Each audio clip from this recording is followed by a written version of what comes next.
Claire Hanna alongside Marc Methot. The Ottawa Senators came into this game against the New York Islanders fresh off of that loss to Buffalo on Tuesday. They suffer back-to-back losses. In fact, this is just their second loss at home. They came into this with 5 wins, 1 loss. But when you think about this game, it was the New York Islanders who, honestly, they felt like they wanted it more. And they got out to a scoring touch pretty early on, and it didn't stop. How do they capitalize? Right. Well, and a lot of that, too. I mean, it stems from the first period. I thought, actually, Ottawa had a pretty good start. They came out flying, but they couldn't capitalize. So you flip to the second period, and there's a slight collapse. This is where it hurts them. The last 5 minutes, Anders Lee gets on the board, and then just a couple minutes later, Jean-Gabriel Pageau, former Ottawa Senator, partial breakaway, he buries it. That gives them a nice, comfortable 2-0 lead heading into the third period, and it's a costly turnover there from Anton Forsberg, and there's a little bit of chaos. Oliver Wahlstrom gets one. That's early in the third period. That gives them a nice little cushion, and Ottawa couldn't crawl back. They get a power play goal. Nick Jensen also gets one, but they couldn't bury anymore after that. Now, there was a scary moment in the first period. The Ottawa Senators were on the power play. A shot was deflected off of one of the Islanders' sticks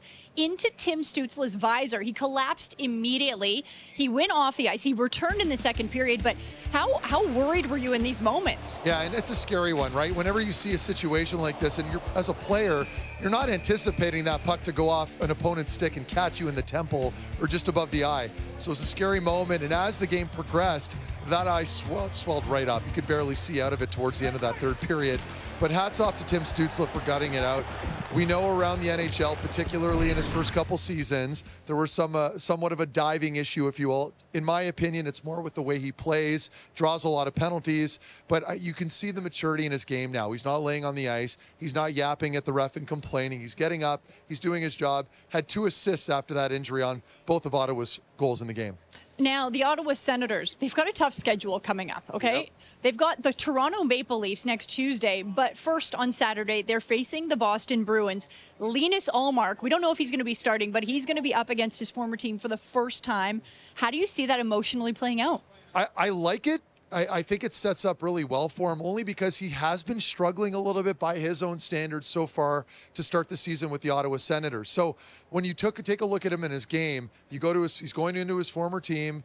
You know, a lot of emotion, as you mentioned, Claire. So to me, it's a great opportunity for him to feed off of that, get himself a victory, assuming the team plays very well, and then they can build off of it going into Toronto. Now, we talked a little bit about this in Marc's Me Thoughts, which is our new segment, about, who should be starting tonight, who should be starting possibly on Saturday. But when you think about the emotions of if Linus Ullmark is in net, what do you think that will be like for him to face his former team? It's interesting. I mean, it's not always positive. I can remember getting traded, or rather picked up from Vegas, ended up in Dallas, and I came back to Ottawa for my first game back, and I think I was -3. It was a terrible game. So it could go one of 2 ways, right? But I think for a goaltender and Linus Ullmark, the way he carries himself, and you're seeing some great shots of him there with Swayman, they had a really good connection. They were a tandem, really, and you heard MJ talk about that a little bit during the game. So, yes, there's going to be a lot of emotion for him, but you hear him in the interviews, you hear him in the pressers. He's always calm and cool. He's got great one-liners. He's mature. He's been around the NHL now, so